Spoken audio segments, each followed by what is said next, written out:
Bismillah. Bagaimana jika seorang istri menuntut cerai kepada suami karena si istri ingin bebas dan tidak mau dinasihati oleh suaminya? Istrinya tidak pernah mengurus anak dan suaminya. Mohon penjelasan. Yang pertama, dia terancam menjadi wanita yang tidak akan mencium harumnya surga. Padahal harumnya surga itu tercium dari jarak 40 tahun perjalanan.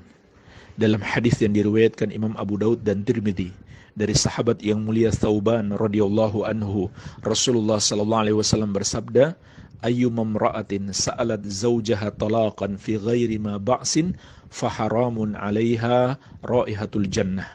Wanita mana saja yang meminta cerai kepada suami tanpa ada alasan yang dibenarkan oleh syariat, maka haram atasnya mencium harumnya surga. Subhanallah, ini peringatan keras bagi setiap wanita yang minta cerai tanpa alasan yang dibenarkan oleh syariat.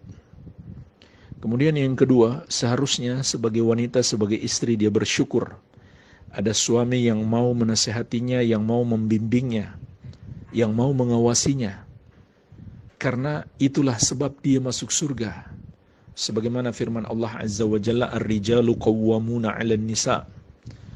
Laki-laki adalah pemimpin para wanita. Pemimpin untuk dibawa kemana? Dibawa ke surga.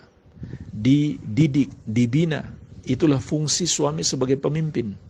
Fungsi utamanya memberikan pendidikan agama, memberikan nasihat dan arahan-arahan, membawa istrinya ke surga. Jadi hendaklah seharusnya dia bersyukur kepada Allah Azza wa Jalla memiliki suami yang mau membimbing dan menasihatinya.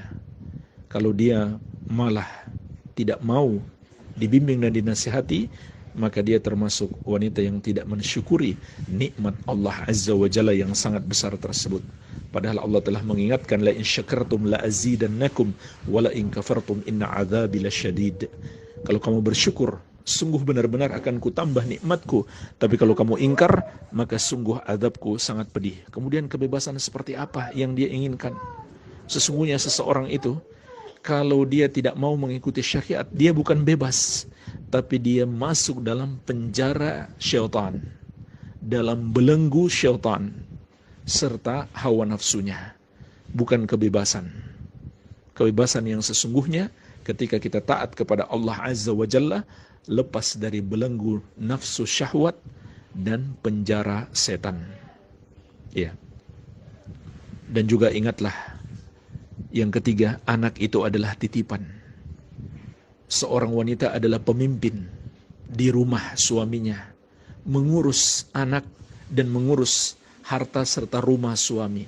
Kelak Allah Subhanahu wa taala akan mintai pertanggungjawaban atas titipan anak yang diberikan kepada kita. Itu juga nikmat Allah Azza wa Jalla. Dan sebab rizki dilapangkan, serta sebab kita masuk surga. Ini diantara hikmah Allah memberikan anak kepada kita agar menjadi sebab kita masuk surga.